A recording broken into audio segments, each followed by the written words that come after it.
Thinking flexibly. This habit of mind is one of the habits that, again, if they were my habits of mind, rather than break it into two, like I wanted to do with managing impulsivity, I'd actually combine it together with the habit of creating, imagining, and innovating. Now, clearly there's a difference between those two habits. And when I talk to Art Costa about them, he will say thinking flexibly, it's about changing perspectives, seeing things from another person or another point of view. Whereas creating, imagining, innovating, that's more about coming up with genuinely original, novel ideas. And there's a clear distinction there. But when I dive into how you actually do that, what are the strategies that allow you to think flexibly and the strategies that allow you to think creatively, generatively, I find that the strategies are very, very similar. So I tend to think about these two habits together as one. Now, I remember when I was at school, I had no idea how to think creatively. I remember looking at the students who could generate ideas so easily, to come up with different perspectives so simply. I marveled at them. But I was okay because I thought I've got a left side of the brain thing going on. I'm logic, mathematical, and they're creative and innovative sort of thing, and we're just different. And that was very much a mindset issue for me that I talk about in another course.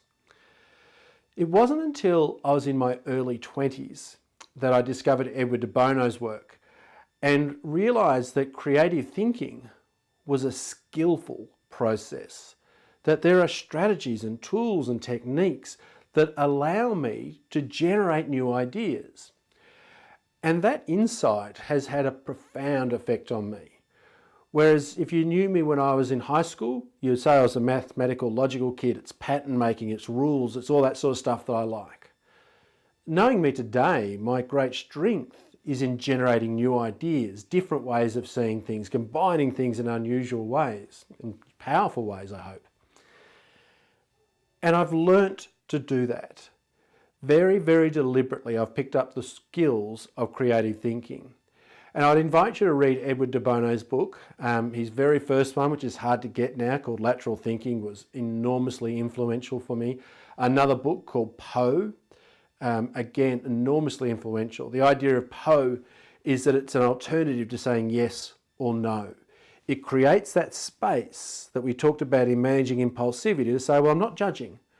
I'm just going to let an idea sit there to see where it takes me. And while this is not a course on thinking flexibly and creatively, it's worth just taking a moment to talk about it. That the way Edward de Bono talks about thinking creatively is he talks about it as our brain being a pattern-making machine.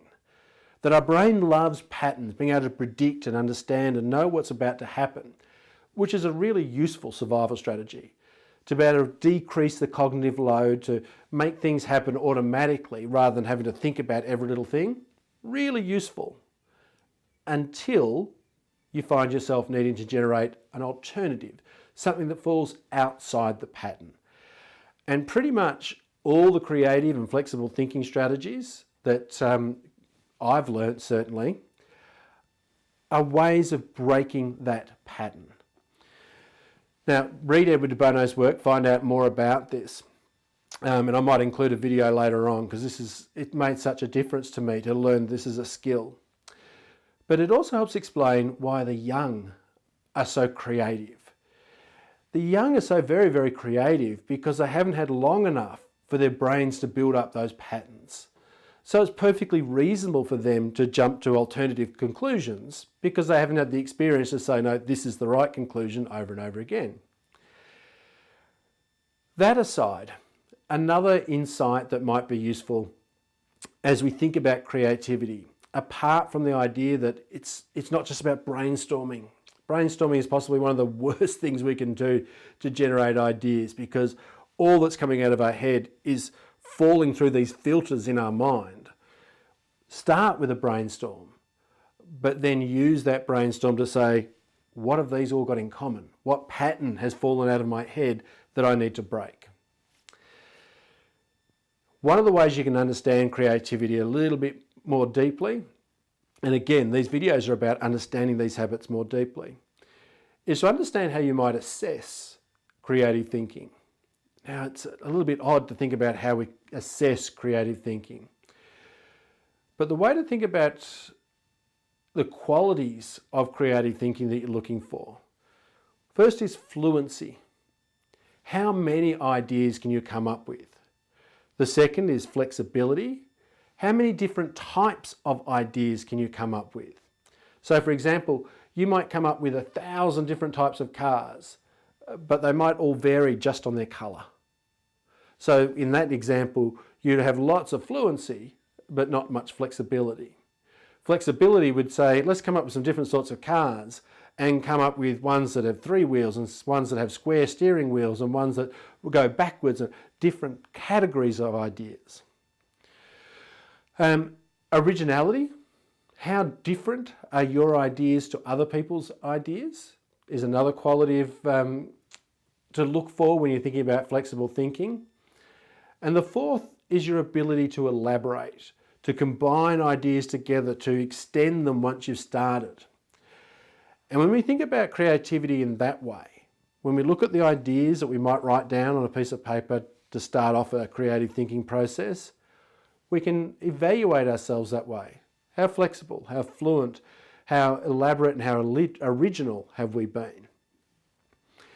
So this habit, thinking flexibly, I think is a very, very close cousin to creating, imagining, innovating, to the point where I would put them together. And fundamentally, it comes down to breaking the patterns that we've installed in our mind to allow us to explore ideas that don't come naturally.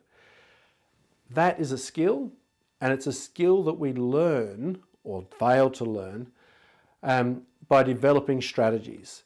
The sorts of people who we look at and they go, oh, they're just creative. They've got lots of strategies, lots of things they do in their mind. Now, they might not know them. They may be unconsciously competent, but they're strategies that you and I can learn to help us get better at creating, imagining, innovating, and break this very fixed mindset idea that some people are creative and some people aren't. It's just not true. Some people have learnt to be creative. Others are yet to learn how to be creative.